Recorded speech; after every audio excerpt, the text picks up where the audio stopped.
ಇವತ್ತಿನ ವಿಡಿಯೋ ಎಲ್ರಿಗೂ ಗೊತ್ತೇ ಇದೆ, ಎಲ್ಲರೂ ತಮ್ಮನೇಲಿ ಓದ್ಕೊಂಡೇ ಬಂದಿದ್ದೀರಾ. ಇವತ್ತಿನ ವಿಡಿಯೋದಲ್ಲಿ ಲೋನ್ ತೊಗೊಂಡು ಹೇಗೆ ರಿಚ್ ಆಗೋದು ಅನ್ನೋದನ್ನು ನೋಡೋಣ. ಇವತ್ತಿನ ವಿಡಿಯೋದಲ್ಲಿ ಸ್ಟಾಕ್ ಮಾರ್ಕೆಟ್ ಬಗ್ಗೆ ಹೇಗೆ ಇನ್ವೆಸ್ಟ್ಮೆಂಟ್ ಮಾಡಬೇಕು ಅನ್ನೋದಾಗಿರಲ್ಲ, ಇದು ಕಂಪ್ಲೀಟ್ ಪ್ಯೂರ್ ಆಗಿ ಲೋನಿಂದ ಹೇಗೆ ರಿಚ್ ಆಗೋದು ಅನ್ನೋದ್ರ ಬಗ್ಗೆನೇ ಈ ವಿಡಿಯೋ ತುಂಬ ಇಂಟ್ರೆಸ್ಟಿಂಗ್ ಆಗಿರುತ್ತೆ. ಎಂಡ್ವರೆಗೂ ನೋಡ್ತಾ ಹೋಗಿ, ಸುಮ್ಮನೆ ನಿಮ್ಗೆ ಅರ್ಥ ಆಗಿಲ್ಲ ಅಂದರೂ ನೋಡ್ತಾ ಹೋಗಿ, ಎಂಡಲ್ಲಿ ನಿಮ್ಗೆ ಅರ್ಥ ಆಗುತ್ತೆ. ಲೋನ್ ತೊಗೊಂಡು ಹೇಗೆ ರಿಚ್ ಆಗೋದು. ಈಗ ಅದಾನಿ ಆಗಿರಲಿ, ಅಂಬಾನಿ ಆಗಿರಲಿ, ಟಾಟಾ ಆಗಿರಲಿ, ಇವರೆಲ್ಲರ ಹತ್ರನೂ ಲಕ್ಷಾಂತರ ಕೋಟಿ ಲೋನ್ ಇದೆ. ಇವ್ರ ಹೆಸರು ಮೇಲೆ ಲಕ್ಷಾಂತರ ಕೋಟಿ ಲೋನ್ ಇದೆ. ಹಾಗಾದರೆ ಇವರು ಲೋನ್ ತೊಗೊಂಡು ಇಷ್ಟೊಂದು ಶ್ರೀಮಂತರಾಗಿದ್ದಾರೆ. ಆದರೆ ಮಿಡಿಲ್ ಕ್ಲಾಸಲ್ಲಿ ನಮ್ಮ ಮನೇಲಿ ನಿಮ್ಮ ಮನೇಲಿ ಏನು ಹೇಳ್ತಾರೆ, ನೀನು ಲೋನ್ ತೊಗೊಳಕ್ಕೆ ಹೋಗಬೇಡ, ಲೋನ್ ತೊಗೊಂಡ್ರೆ ಹಾಳಾಗ್ತೀಯ, ಸಾಲ ಮಾಡಿದ್ರೆ ನೀನು ಉದ್ಧಾರ ಆಗೋಲ್ಲ, ಜೀವನ ಪೂರ್ತಿ ಆ ಸಾಲ ಕಟ್ಟೋದ್ರಲ್ಲೇ ನಿನ್ನ ಜೀವನನ ಕಳೆದು ಬಿಡ್ತೀಯ, ಸಾಲ ಅನ್ನೋದು ಒಂದು ಶತ್ರು ಇದ್ದಾಗೆ ಅಂತ ಹೇಳಿರ್ತಾರೆ. ಹಾಗಾದರೆ ಇವರೆಲ್ಲ ಲೋನ್ ತೊಗೊಂಡು ಇಷ್ಟೊಂದು ಶ್ರೀಮಂತರು ಹೇಗಾದರು ಅಂತ ನಾವು ನೋಡಬೇಕಾದ್ರೆ, ಇವ್ರು ಲೋನ್ ತೊಗೊಳೋದಕ್ಕೂ ನಾವು ಲೋನ್ ತೊಗೊಳೋದಕ್ಕೂ ತುಂಬ ವ್ಯತ್ಯಾಸ ಇರುತ್ತೆ. ಲೋನಲ್ಲಿ ಎರಡು ಥರ ಬರುತ್ತೆ, ಒಂದು ಗುಡ್ ಲೋನ್, ಇನ್ನೊಂದು ಬ್ಯಾಡ್ ಲೋನ್. ಮೊದಲು ಬ್ಯಾಡ್ ಲೋನ್ ಅಂದರೆ ಏನು ಅಂತ ನೋಡೋಣ. ಬ್ಯಾಡ್ ಲೋನ್ ಅಂದರೆ ನೀವೇನಾದರೂ ಒಂದು ಕಾರ್ ತೊಗೊಳೋದಕ್ಕೆ ಲೋನ್ ತೊಗೊಳ್ಳೋದು. ಕಾರ್ ಅಂತೂ ನಿಮಗೆ ಲಯಬಿಲಿಟಿ, ಅದರಿಂದ ನಿಮ್ಗೇನು ₹1 ವಾಪಸ್ ಬರೋಲ್ಲ, ಯಾಕಂದರೆ ನೀವು ಅದನ್ನು ಓಲಾ ಆಗಲಿ ಊಬರಲ್ಲಾಗಲಿ ಬಿಟ್ಟಿಲ್ಲ. ಅದರಿಂದ ಇನ್ಕಮ್ ಬರ್ತಾ ಇದೆ ಅಂದರೆ ಆವಾಗ ನಿಮಗೆ ಅದು ಅಸೆಟ್ ಆಗುತ್ತೆ. ಇಲ್ಲ ಜಾಸ್ತಿ ಜನ ಏನು ಮಾಡಿರ್ತಾರೆ, ತಮ್ಮ ಪರ್ಸ್ನಲ್ ಯೂಸ್ಗೋಸ್ಕರನೇ ತೊಗೊಂಡಿರ್ತಾರೆ. ಇನ್ನು ಕೆಲವರು ಇರ್ತಾರೆ, ಅವರು ಶೋ ಅಪ್ ಮಾಡೋದಕ್ಕೋಸ್ಕರ ಅಂತಲೇ ತೊಗೊಂಡಿರ್ತಾರೆ. ಅಂಥವ್ರಿಗೆ ಆ ಕಾರು ಅಸೆಟ್ ಎಲ್ಲ ಲಯಬಿಲಿಟಿ ಆಗಿರುತ್ತೆ. ಆವಾಗ ಅದರ ಮೇಂಟೆನೆನ್ಸ್ ಚಾರ್ಜ್ ನಿಮಗೆ ಬರ್ತಾ ಇರುತ್ತೆ, ಮತ್ತು ಅದಕ್ಕೆ ಪೆಟ್ರೋಲ್ ಹಾಕಿಸ್ಬೇಕಾಗಿರುತ್ತೆ. ಈ ರೀತಿ ಎವ್ರಿಡೇ ಆ ಕಾರು ನಿಮ್ಮಿಂದ ದುಡ್ಡನ್ನು ತೆಗಿತಾನೆ ಇರುತ್ತೆ. ಇದನ್ನು ಲಯಬಿಲಿಟಿ ಅಂತೀವಿ. ಮತ್ತು ಬೈಕ್ ತೊಗೊಳ್ಳೋದಕ್ಕೆ, ಬೈಕು ಸೇಮ್ ನಿಮಗೆ ಲಯಬಿಲಿಟಿನೇ. ಅದೇ ರೀತಿ ಐಫೋನ್ ತೊಗೊಳ್ಳೋದಕ್ಕೆ, ಅದು ಕೂಡ ನಿಮ್ಗೆ ₹1 ಅದರಿಂದ ದುಡ್ಡು ಕೊಡ್ತಾ ಇಲ್ಲ, ಅದು ಕೂಡ ನಮ್ಗೆ ಲಯಬಿಲಿಟಿ. ನಾವೇನು ಮಾಡ್ತೀವಿ, ಲೋನ್ ತೊಗೊಂಡು ಈ ಥರ ಲಯಬಿಲಿಟಿ ಮೇಲೆ ಖರ್ಚು ಮಾಡ್ತೀವಿ. ಈ ಥರ ಮಾಡಿದಾಗ ಏನಾಗುತ್ತೆ, ನಾವು ಲೋನಿಂದ ದೂರ ಇರೋದೇ ವಾಸಿ. ನಾವು ಈ ಥರ ಮಾಡಿದ್ರೆ ಲೋನ್ ತೊಗೊಂಡು ಯಾವತ್ತೂ ರಿಚ್ ಆಗೋಕ್ಕಾಗಲ್ಲ. ಯಾಕಂದರೆ ನಾವು ಲೋನ್ ತೊಗೊಂಡು ಪರ್ಚೇಸ್ ಮಾಡ್ತಿರೋದೇನು, ಲಯಬಿಲಿಟಿನೇ.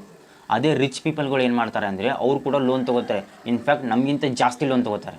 ಆದರೆ ಅವರು ಲೋನನ್ನು ಅಸೆಟ್ಟಲ್ಲಿ ಇನ್ವೆಸ್ಟ್ಮೆಂಟ್ ಮಾಡ್ತಾರೆ. ಅಂದರೆ ಬಿಸ್ನೆಸ್, ಯಾವುದಾದ್ರೂ ಒಂದು ಬಿಸ್ನೆಸ್ ಮಾಡಬೇಕು ಅಂತ ಅದ್ರ ಮೇಲೆ ಇನ್ವೆಸ್ಟ್ಮೆಂಟ್ ಮಾಡ್ತಾರೆ. ಆ ಬಿಸ್ನೆಸ್ಸು ಅವ್ರಿಗೆ ಕಂಟಿನ್ಯೂಸ್ ಆಗಿ ಕ್ಯಾಶ್ ಫ್ಲೋ ಕೊಡ್ತಾ ಇರುತ್ತೆ, ದುಡ್ಡು ಕೊಡ್ತಾ ಇರುತ್ತೆ. ಅದಕ್ಕೋಸ್ಕರ ಆ ಬಿಸ್ನೆಸ್ಸಲ್ಲಿ ಇನ್ವೆಸ್ಟ್ಮೆಂಟ್ ಮಾಡ್ತಾರೆ, ಮತ್ತು ಬಿಸ್ನೆಸ್ನ ಎಕ್ಸ್ಪಾಂಡ್ ಮಾಡೋದಕ್ಕೆ ಇನ್ವೆಸ್ಟ್ಮೆಂಟ್ ಮಾಡ್ತಾರೆ. ಅದೇ ರೀತಿ ಅಸೆಟ್ಟಲ್ಲಿ ಇನ್ವೆಸ್ಟ್ಮೆಂಟ್ ಮಾಡ್ತಾರೆ. ಗೋಲ್ಡ್ ಆಗಿರ್ಬೋದು, ಡೈಮಂಡ್ ಆಗಿರ್ಬೋದು, ಈ ರೀತಿ ಅಸೆಟ್ಟಲ್ಲಿ ಇನ್ವೆಸ್ಟ್ಮೆಂಟ್ ಮಾಡ್ತಾರೆ. ಮತ್ತು ರಿಯಲ್ ಎಸ್ಟೇಟಲ್ಲಿ ಕೂಡ ಇನ್ವೆಸ್ಟ್ಮೆಂಟ್ ಮಾಡ್ತಾರೆ.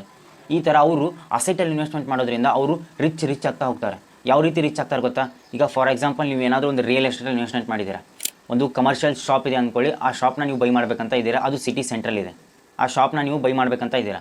ಆ ಶಾಪ್ ಬೈ ಮಾಡೋದಕ್ಕೆ ಆ ಶಾಪ್ ಓನರು 50 ಲಕ್ಷ ಕೇಳ್ತಾ ಇದ್ದಾನೆ ಅದನ್ನು ಸೆಲ್ ಮಾಡೋದಕ್ಕೆ. ಇವಾಗ ನಿಮ್ಮ ಹತ್ರ ಆ 50 ಲಕ್ಷ ಇದೆ.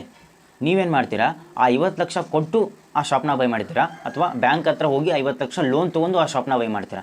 ಇವಾಗ ನಿಮ್ಮ ಹತ್ರ 2 ಆಪ್ಷನ್ ಇದೆ, ಆಪ್ಷನ್ ಎ ಮತ್ತು ಆಪ್ಷನ್ ಬಿ ಅಂತ.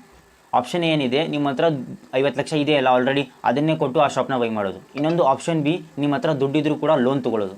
ಇದರಲ್ಲಿ ನೀವು ಯಾವುದನ್ನ ಚೂಸ್ ಮಾಡ್ತೀರಾ? ನೀವೇನಾದರೂ ಲೋನ್ ತೊಗೋತಿದ್ದೀರಾ ಅಂದರೆ ಆಪ್ಷನ್ ಬಿ ಅಂತ ಕಮೆಂಟ್ ಮಾಡಿ, ಅಥವಾ ಲೋನ್ ತೊಗೊಳ್ಳಲ್ಲ, ನನ್ನ ಹತ್ರ ಆಲ್ರೆಡಿ ಇರೋ ದುಡ್ಡಿಂದ ಬೈ ಮಾಡ್ತೀನಿ ಅಂದರೆ ಆಪ್ಷನ್ ಎ ಅಂತ ಟೈಪ್ ಮಾಡಿ. ಕಮಾನ್, ನೆಕ್ಸ್ಟ್ 10 ಸೆಕೆಂಡ್ ಬಿಟ್ಟು ವಿಡಿಯೋ ನೋಡೋಣ. 1 2 3 4 5 6 7 8 9 10. Time out. ಕಮೆಂಟ್ ಮಾಡಿದ್ರಾ? ಯಾವಾಗ ಮತ್ತೆ ವೀಡಿಯೋಗೆ ಬರೋಣ.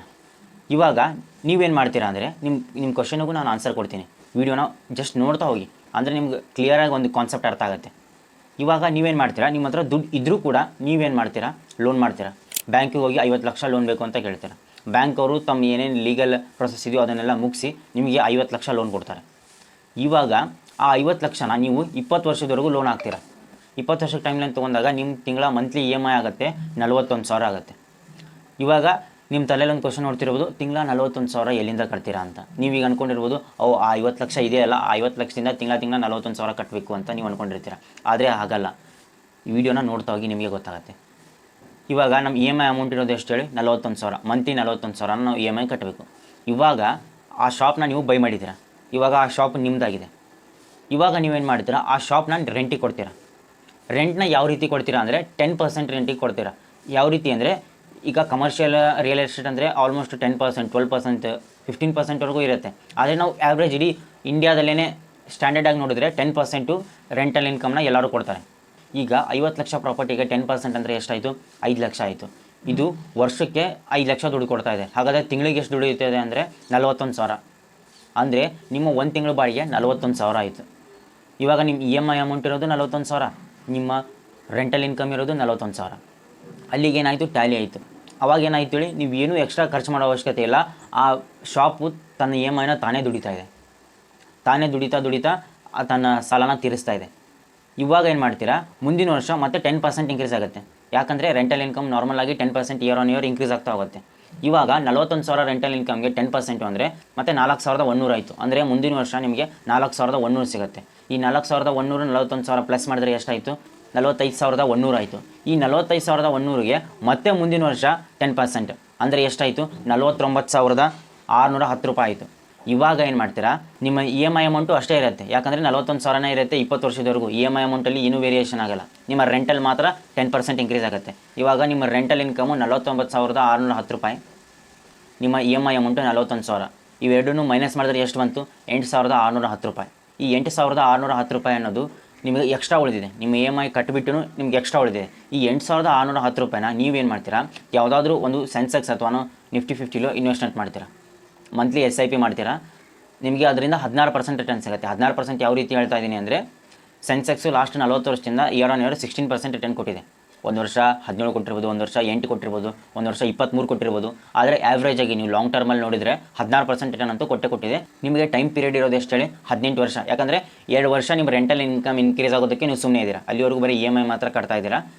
ಇನ್ನು ಉಳಿದಿದ್ದು ಎಷ್ಟು ಹೇಳಿ? 18 ವರ್ಷ. ನಿಮ್ಮ ಲೋನ್ ಮುಗಿಯೋದಕ್ಕೂ ಇನ್ನೂ 18 ವರ್ಷ ಇದೆ. ನಿಮ್ಮ ಇನ್ವೆಸ್ಟ್ಮೆಂಟಿಗೆ 18 ವರ್ಷ ಮಾಡ್ತೀರಾ.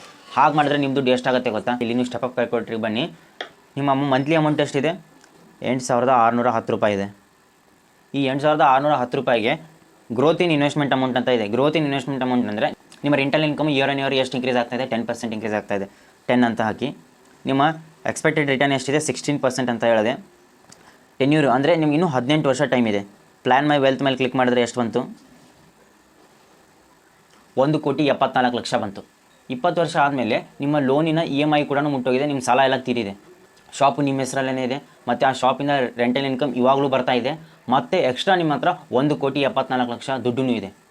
ನೀವೇನಾದರೂ ಡೈರೆಕ್ಟಾಗಿ 50 ಲಕ್ಷ ನಿಮ್ಮ ಹತ್ರ ಇರೋ ದುಡ್ಡನ್ನು ಕೊಟ್ಟು ಬೈ ಮಾಡಿದರೂ ಕೂಡ ನಿಮ್ಮ ಹತ್ರ ಆ ಶಾಪ್ ಮಾತ್ರ ಇರ್ತಿತ್ತು ಮತ್ತು ರೆಂಟಲ್ ಇನ್ಕಮ್ ಮಾತ್ರ ಇರ್ತಿತ್ತು. ಈ 1,74,00,000 ಎಕ್ಸ್ಟ್ರಾ ದುಡ್ಡು ಇರ್ತಿರಲಿಲ್ಲ. ಅಷ್ಟೇ ಅಲ್ಲ, ನಿಮ್ಮ ಹತ್ರ 50 ಲಕ್ಷ ಅಮೌಂಟ್ ಇದೆಯಲ್ಲ, ಅದನ್ನೆಲ್ಲಿ ಬಿಟ್ರಿ, ಅದನ್ನು ನೀವು ಯಾವುದಾದ್ರೂ ಒಂದು ಡೆಪ್ತ್ ಮ್ಯೂಚುವಲ್ ಫಂಡಲ್ಲಿ ಲಮ್ಸಮ್ ಇನ್ವೆಸ್ಟ್ಮೆಂಟ್ ಮಾಡಿದರೂ ಕೂಡ, ನಾನು ಇದನ್ನು ಇಂಡೆಕ್ಸ್ ಮ್ಯೂಚುವಲ್ ಫಂಡು ಅಂತ ಹೇಳ್ತಾಯಿಲ್ಲ, ಬರೀ depth mutual fund, low risk ಇರುವಂಥದ್ದು. ಅಲ್ಲಿ ಎಷ್ಟು ರಿಟರ್ನ್ ಸಿಗುತ್ತೆ?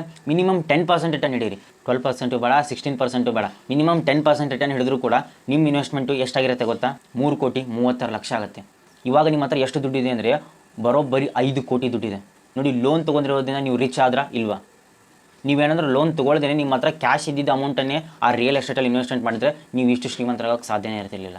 ನಿಮ್ಮ ಹತ್ರ ಬರೀ ಆ ಶಾಪಿಂದ ಬರೋ ರೆಂಟಲ್ ಇನ್ಕಮ್ ಇರ್ತಾಯಿತ್ತು. ಈ 5 ಕೋಟಿ ಎಕ್ಸ್ಟ್ರಾ ಇಲ್ಲಿಂದ ಬಂತು? ನೀವು ಲೋನ್ ತೊಗೊಳ್ಳೋದ್ರಿಂದಲೇ ಬಂತು. ಅದಕ್ಕೋಸ್ಕರ ಲೋನ್ ತೊಗೊಳ್ಳೋದು ಒಳ್ಳೆಯದು. ಆದರೆ ನೀವು ಲೋನನ್ನು ಎದಕ್ಕೋಸ್ಕರ ಖರ್ಚು ಮಾಡ್ತಿದ್ದೀರಾ? ನಿಮ್ಮ ಲೋನು ಗುಡ್ ಲೋನಲ್ಲಿ ಬರುತ್ತಾ, ಬ್ಯಾಡ್ ಲೋನಲ್ಲಿ ಬರುತ್ತಾ? ನೀವು ಇದನ್ನು ಅರ್ಥ ಮಾಡ್ಕೋಬೇಕು. ಯಾರು ಗುಡ್ ಲೋನಿಗೆ ಲೋನ್ ತೊಗೋತಾ ಇದ್ದಾರೋ ಅವ್ರು ನಿಜವಾಗ್ಲೂ ಶ್ರೀಮಂತ ಆಗೋದಕ್ಕೆ ತೊಗೋತಾ ಇದ್ದಾರೆ. ಯಾರು ಬ್ಯಾಡ್ ಲೋನ್ ಕಡೆ ಹೋಗ್ತಾ ಇದ್ದಾರೋ, ನಾನು ಹೇಳಿದ್ನಲ್ಲ ಆಗಲೇ, ಬ್ಯಾಡ್ ಲೋನ್ ವೀಡಿಯೋ ಮುಂಚೆ ಹೇಳಿದ್ನಲ್ಲ ಬ್ಯಾಡ್ ಲೋನ್ ಏನು ಅಂತ, ಅಲ್ಲಿ ಇನ್ವೆಸ್ಟ್ಮೆಂಟ್ ಮಾಡ್ತಿದ್ದಾರೋ ಅವ್ರು 100% ಬಡವರಾಗೋದಕ್ಕೆ ಲೋನ್ ತೊಗೋತಾ ಇದ್ದಾರೆ. ನಾನು ಕೂಡ ಯೂಟ್ಯೂಬಲ್ಲಿ ತುಂಬ ಸರ್ಚ್ ಮಾಡಿದೆ. ಕನ್ನಡದಲ್ಲಿ ಈ ಲೋನ್ ರಿಲೇಟೆಡ್ ವೀಡಿಯೋ ತುಂಬ ಕಡಿಮೆ ಇತ್ತು. ಈ ಟಾಪಿಕ್ ರಿಲೇಟೆಡ್ ವೀಡಿಯೋ ತುಂಬ ಕಡಿಮೆ ಇತ್ತು. ಅದಕ್ಕೋಸ್ಕರ ನಾನು ಮಾಡಬೇಕಂತ ಡಿಸೈಡ್ ಮಾಡಿದೆ. ಈ ವಿಡಿಯೋ ತುಂಬ ಜನಕ್ಕೆ ಐ ಓಪನಿಂಗ್ ವೀಡಿಯೋ ಕೂಡ ಆಗಿರುತ್ತೆ. ತುಂಬ ಜನಕ್ಕೆ ಈ ರೀತಿ ಮಾಡ್ಬೋದು ಅಂತಲೂ ಗೊತ್ತಿರಲ್ಲ. ಲೋನ್ ತೊಗೋತಾ ಇದ್ದಾರೆ ಅಂದರೆ ಯಾವಾಗಲೂ ಗುಡ್ ಲೋನ್ ಕಡೆನೇ ಕಾನ್ಸಂಟ್ರೇಟ್ ಮಾಡಿ, ಬ್ಯಾಡ್ ಲೋನ್ನ ಮಾಡೋದಕ್ಕೆ ಹೋಗ್ಬೇಡಿ. ಆದಷ್ಟು ಅವಾಯ್ಡ್ ಮಾಡಿ. ಐ ಹೋಪ್ ನಿಮ್ಗೆ ವೀಡಿಯೋ ಇಷ್ಟ ಆಯಿತು ಅನ್ಕೋತೀನಿ. ತುಂಬ ಜನ ವೀಡಿಯೋಸ್ನ ನೋಡ್ತಾ ಇದ್ದಾರೆ, ಆದರೆ ಸಬ್ಸ್ಕ್ರೈಬ್ ಮಾಡ್ತಾಯಿಲ್ಲ. ದಯವಿಟ್ಟು ಸಬ್ಸ್ಕ್ರೈಬ್ ಮಾಡ್ಕೊಳ್ಳಿ. ಇದೇ ರೀತಿ ಯೂಸ್ಫುಲ್ ವೀಡಿಯೋಸ್ಗಳು ಬರ್ತಾ ಇರುತ್ತೆ. Thanks for watching. ಮತ್ತೆ ಸಿಗೋಣ.